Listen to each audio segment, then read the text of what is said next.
All right, y'all, this one's coming to you from the office chair. Just about to start getting writing, just about to start to pour my brain out on all things deadlifts. But wanted to touch on one particular aspect of training that is important, and that is like how to actually select a coach, what you should look for when you're looking for a coach, and what are the very specific things beyond like the surface level that I looked for when I was looking for a coach. And that is a really important thing, because I think the surface level stuff is what's going to get the basic logistics down, the basic intel down. And then the second piece is what's going to set you up for true success and longevity within the sport itself. So I'm going to pull these right off. What you'll see on a lot of like table talk videos or, elite FTS type stuff, because I do think it's a great checklist to actually go through when it comes to selecting a coach. The first one is, what is their actual formal education? Not to bash on younger coaches, because I think younger coaches need a shot. I think they need to garner experience and learn to be able to do a lot of these things. But like, what are they actually studying? And that may not be in a collegiate setting. We have coaches out there that have PhDs in kinesiology. We have coaches out there that have, doctorate degrees in relatively relevant fields when it comes to sports and performance. But we also have great coaches that didn't even go to college, and they had a ton of practical experience in learning in the gym, under the bar, and, through those experiences, either working underneath other great coaches and learning directly from them, or having that experience with a team or athletes to better learn how to coach. So that is really the first barrier of entry. What is their education or experience around the sport itself? What do they know about powerlifting? What formal education around it do they have? Or have they just taken, a weekend level 1 course and decided, hey, I'm going to go and coach now because this looks cool. So that's the first thing. The second thing is, what have they done in the sport themselves? Now, I'm not asking every single person that coaches to be a world champion or to be a national champion, but there is something to be said for a long competition history. And I truly believe some of the best coaches aren't some of the best athletes. Now, let me explain this real quick. In Delaware, it's where I grew up, we had a wrestling coach for St. Mark's Academy.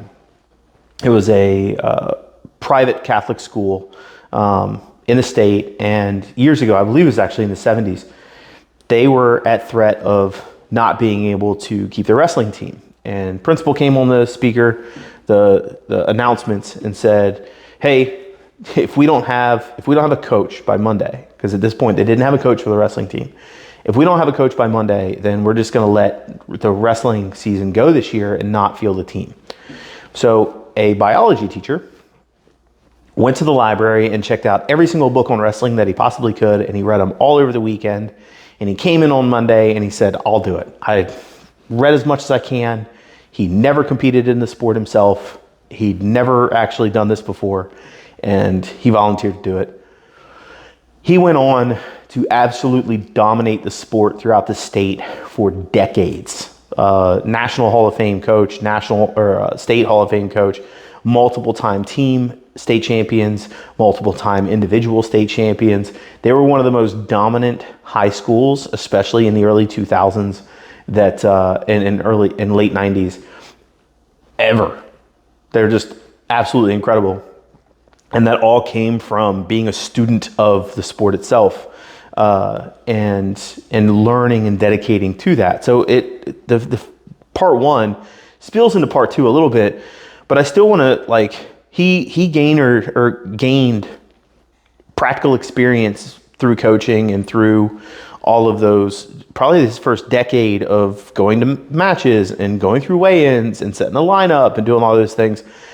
The same thing happens in powerlifting with some people who competed for a decade and may not have gone to nationals, may not have gone to Worlds, may not have done any of those things, but they've been to so many different meets, they've had so many different experiences through their own competition that they understand the ins and outs of how to handle somebody through those things and get them ready for those things.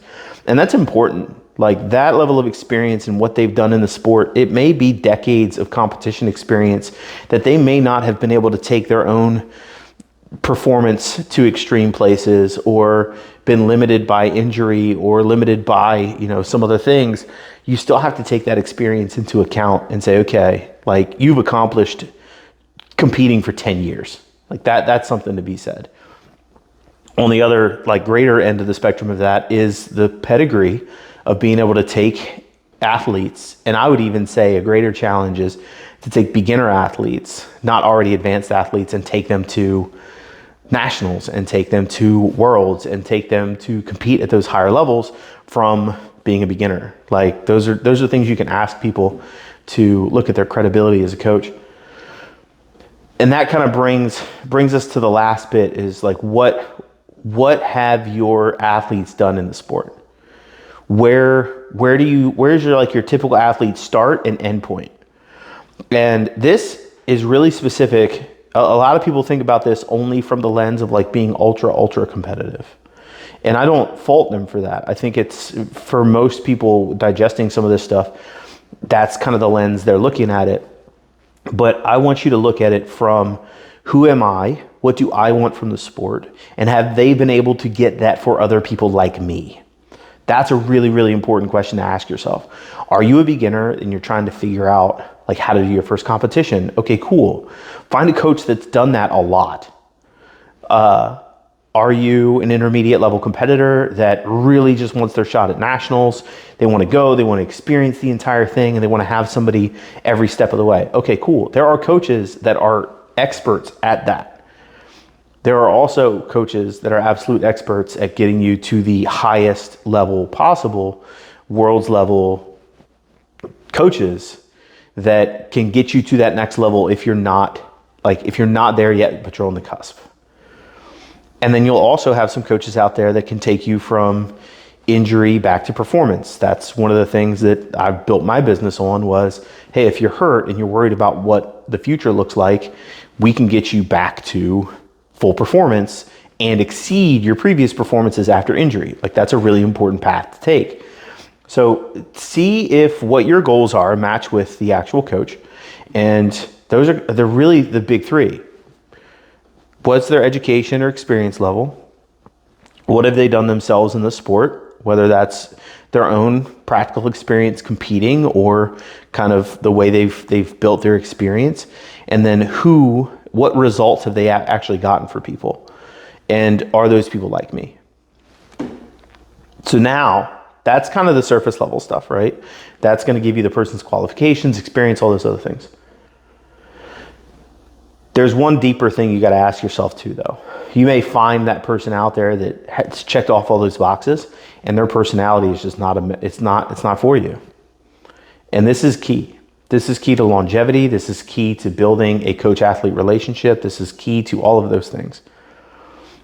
You have to select a coach that you jive with a little bit, that you feel comfortable with, that you can share things with, that you can have conversations with, that you're not afraid to challenge, that you're not afraid to ask questions to. At least that's what I look for, right? I look for a mutual experience. I look for a collaborative experience. I don't look for a dictator. I don't want an old school football coach as my coach. I don't respond well to that. So I understand what I'm looking for in a coach. You might want an authoritarian type coach. You might want somebody where you just go in, they tell you what to do, they tell you how hard to work, they give you all those details, and it's it. But you've got to find the personality fit. And I would say, as much as the first three are important, it's the last one that's going to truly dictate and put a barrier up for your success or failure with that coach. It's got to be a personality fit. And in reality, when you're going through the searching process to find a good coach, your coach should help you figure that out. Like, a coach just shouldn't just say yes to work with somebody just to say yes.